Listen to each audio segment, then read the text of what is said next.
So I was showing the practice activities earlier. That's the content that comes in automatically in there. But we can also go through and we can assign different types of material. All right, so I'm going to go through here and we're going to add new content in here. Maybe I want to give a quiz or a test. We're going to go in and we're going to just type in a keyword here. And I typed in cell structure, so it brings up, there's 82 different activities that I can access and bring in on cell structure. If I want to filter that down further, I can expand it and drill down by grade range and all of that. So I can scroll through and pick what I want. If I want a lesson on cell structure and function, a worksheet to print out. Maybe I'm doing a cell lab and I want to give them a test on the cell lab that we covered earlier. So different types of activities that I can draw from there. I could also browse by collection, so I'm going to look for something in language arts. I'm going to say I'm grade 3. And since I said I was a Florida teacher, it actually brings up Florida-specific curriculum for me when I browse. And I can go through and take a look at this here. We're going to go into literary analysis, elements of fiction. And there's actually 50 different activities that are already pre-tagged to my state standards that I can draw from. Now this is, if you look up here, this is pre-tagged to your state standards. I have a pre-test, I have a post-test, I have all these daily activities.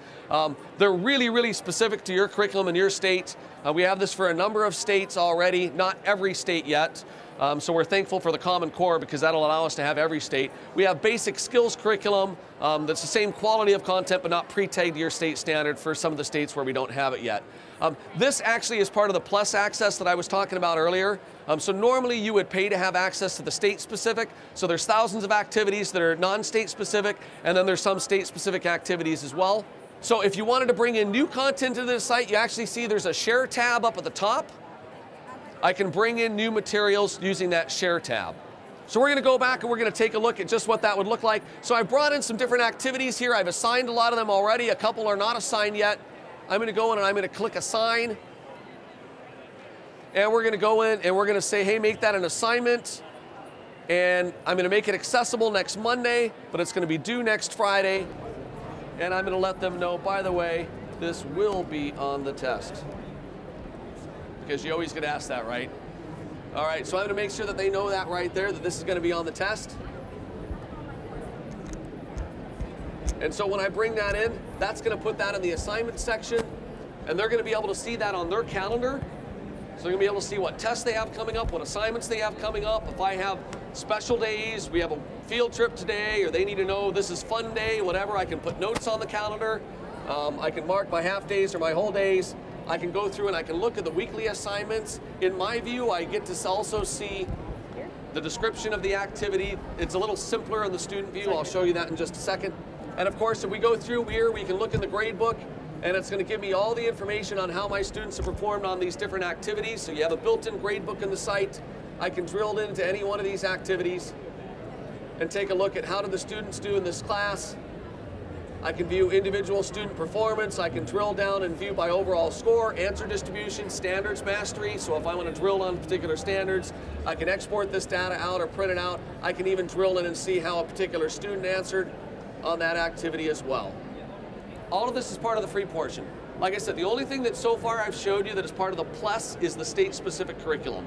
But if they want to use that district reporting for your ongoing formative assessments throughout the district, and they want to look at that data and drill down and view by standard mastery district-wide, or where you're high-performing or low-performing schools and different things like that, that would be part of something that the district could actually pay us for, and we would allow that. Yeah. So we have to allow for something, right?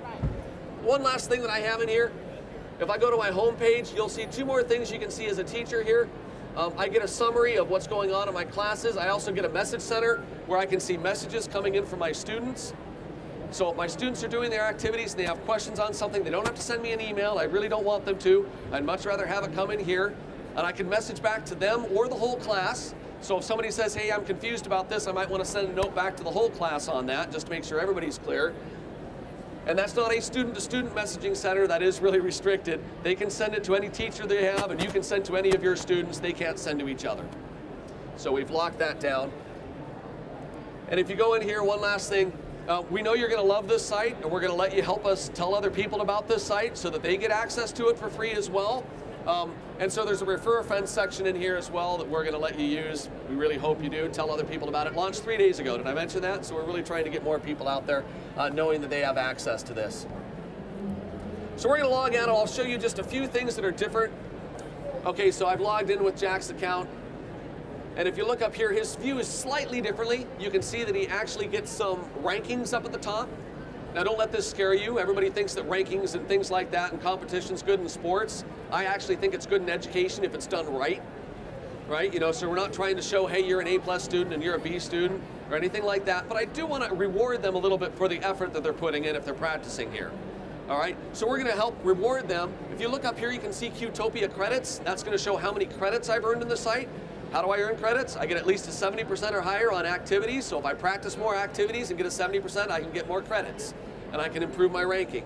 If you look up here, you see game scores. I've only played those 2 games so far, Crash and Smash and Bounce. So it shows me my ranking on those games. I'm doing really well right now. I'm number 2 in the listing, but that's only because the site just launched. During the pilot, I was like number 450.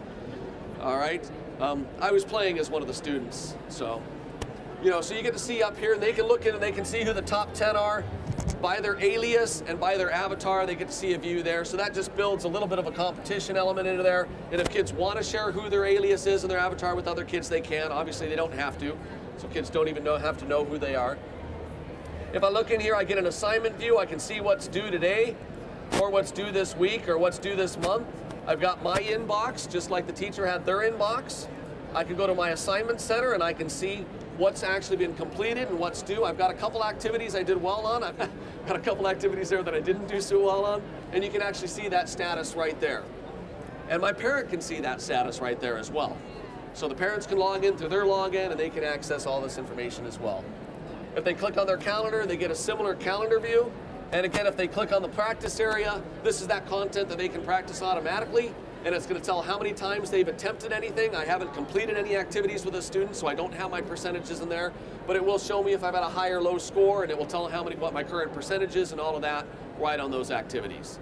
So I get a great summary there as well. And for detailed reporting, of course, they can go to the gradebook as well, but they're only going to be able to see the specific data for that one student. You know, they're only going to see their data. They can't see the rest of the class, obviously. So rich reporting, really, really fun access for students, a way to motivate them, and it's going to save you time as well. Now, some of the things I didn't show in here, obviously you might have some students who don't have computer access at home. So in that case, you're going to print out those activities for those students. So the system is set up so that it can print out a worksheet that introduces what you can use as a parent. You hand those papers to the parents. Those who go to the site and sign their students up, you now know that they're able to use the homework online on a computer, and I don't have to print off any paper for them anymore. And I get it automatically graded. Now, for whatever students didn't get it back to me, unfortunately, I do still have to grade it, but I can at least only print out those papers and only grade those students. So it just saves you time, saves the district money, because they don't have to print off those resources. I actually had schools last year that told me their print budget was frozen. And what that actually meant for those teachers is they couldn't print any homework. So, you know, I'm not sure how you get around that. So here it's going to help the district out and save them money as well. We want this to be a community effort, and it really works a lot better if we get you guys helping pull in the same direction. If we're all working together, we can do a lot more, right?